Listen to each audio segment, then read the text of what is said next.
Salamunanku diguyur hujan, menghantar merangkai kata. Sebelum kita masuk pada materi, saya ingin katakan kepada kawan-kawan. Tujuan materi kali ini adalah mereview bagaimana menentukan margin error dari 25.000 KTP yang terkumpul. Ini berawal dari keinginan sebagian masyarakat yang menginginkan seorang figur untuk menjadi calon bupati pada Pilkada Kabupaten Buton Tengah periode berikutnya. Yang saya pun tidak meragukan ketokohannya. Tanpa perlu menyebut nama, saya yakin kawan-kawan telah mengetahui siapa yang saya maksudkan.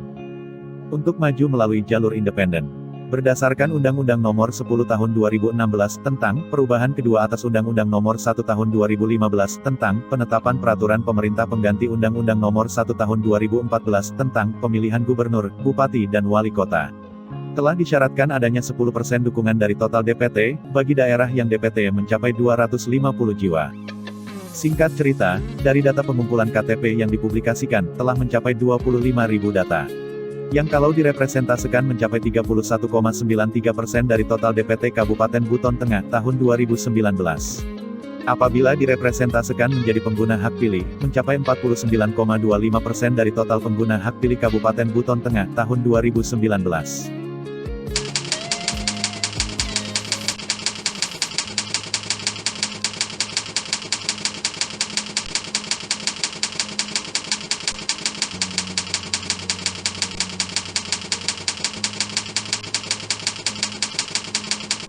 Celakanya, ketika 31,93% dari total DPT, atau 49,25% dari total pengguna hak pilih tahun 2019, sebagai dukungan hanya menjadi kategori untuk melebihi syarat pencalonan semata.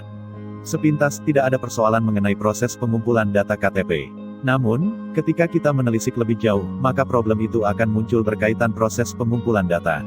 Meskipun itu hanya sebagian kecil ataupun dianggap persoalan kecil semata. Saya coba buat analogi sederhananya seperti ini. Si A yang ingin menggunakan kartu prabayar dari salah satu perusahaan telekomunikasi, wajib melakukan registrasi sebelum dapat menggunakan kartu tersebut. Pada masa penggunaan kartu, tiba-tiba ada persoalan yang terjadi. Dan si A melaporkan persoalan tersebut pada salah satu operator perusahaan telekomunikasi. Sesaat setelah mendengarkan keluhan, dan sebelum menjawab keluhan dari si A, si operator bertanya soal identitas yang telah digunakan oleh si A untuk melakukan registrasi kartu, sebelum kartu dapat digunakan. Nah, di sini telah terjadi proses verifikasi berulang. Spot check yang dilakukan si operator, selain untuk memudahkan mencari data lama yang telah terverifikasi, juga untuk memastikan bahwa si A benar pemilik kartu tersebut. Disadari ataupun tidak disadari, berkaitan dengan proses administrasi kelengkapan syarat pencalonan melalui jalur independen yang telah dilakukan, terdapat sebagian proses yang terlewatkan.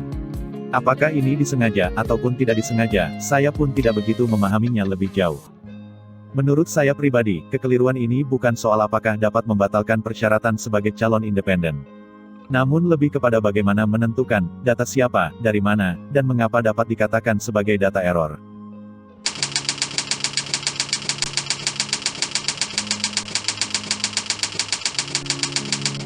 Saya berikan sedikit informasi bagaimana teman Ahok melakukan tahapan verifikasi data 1 juta KTP. Verifikasi ini dilakukan untuk mencari data KTP fiktif. Teman Ahok sendiri, kita tidak asal cari KTP gitu, kita tidak asal menyomot atau menerima dukungan dari masyarakat. Kita tetap ada proses verifikasi yang memadai, yaitu kurang lebih verifikasi telepon. Jadi sejauh ini sih teman Ahok, kita nggak apa-apa, pelan-pelan. Yang penting kualitas data yang bisa didapatkan dari teman Ahok ini benar-benar bisa dipertanggungjawabkan gitu. Tak hanya mengumpulkan KTP, teman Ahok ternyata juga melakukan verifikasi internal untuk memastikan bahwa KTP yang diserahkan bukanlah dukungan fiktif.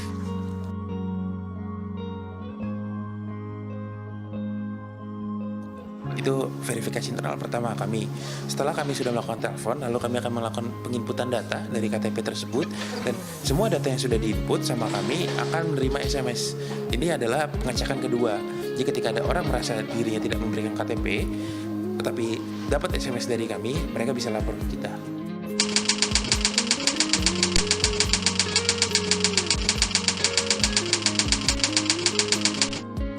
Mari kita sedikit bernostalgia dengan analogi yang saya buat.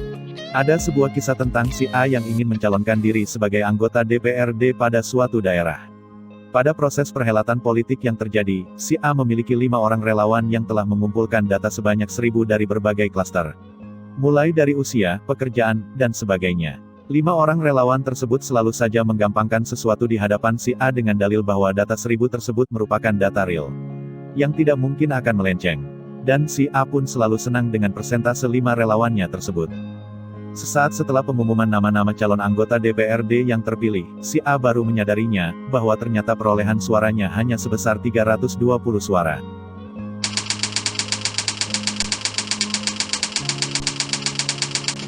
Jawabannya pun bermacam-macam. Kesimpulannya, bahwa 1.000 data yang dikumpulkan oleh 5 relawan si A, hanya mencapai 32% yang dapat dikatakan sebagai suara real. Dan itu disadari sesaat setelah pengumuman perolehan suara.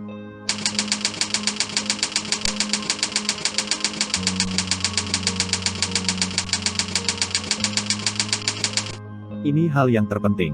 Saya ingin katakan, bahwa setiap data memiliki margin error. Namun yang terpenting adalah bagaimana meminimalisir margin error dari data yang ada. Dan salah satu caranya adalah sebagaimana cuplikan pernyataan dari teman Ahok.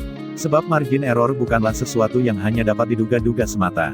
Selain itu, jika kawan-kawan telah menonton video yang telah saya buat sebelumnya mengenai apakah petahana akan kalah di Kecamatan Mawasangka, itu juga merupakan bagian dari solusi meminimalisir margin error data. Ini bukan soal meragukan hasil kinerja seseorang. Namun yang ingin saya katakan dari review yang telah dilakukan, adalah bagaimana untuk tidak mengabaikan sesuatu yang dianggap kecil, namun dapat memberi efek negatif. Sejak awal, sesuatu yang keliru telah memberi warning dengan pilihan, teliti sejak awal, atau mengatakan iya, setelah ada kata, telat menyadarinya.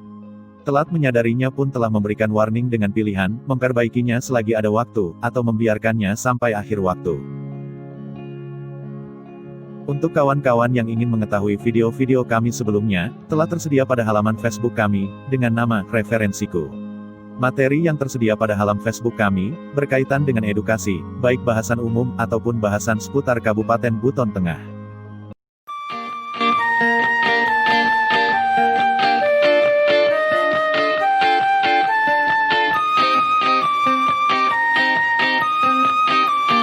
Sekian materi kali ini, semoga bermanfaat. Dan terima kasih karena telah meluangkan waktu untuk menonton. Jangan lupa share video ini, apabila dianggap sangat bermanfaat. Menghantar merangkai kata, malam telah menghanyutkan jiwa, menjenguk rindu yang menggelegar.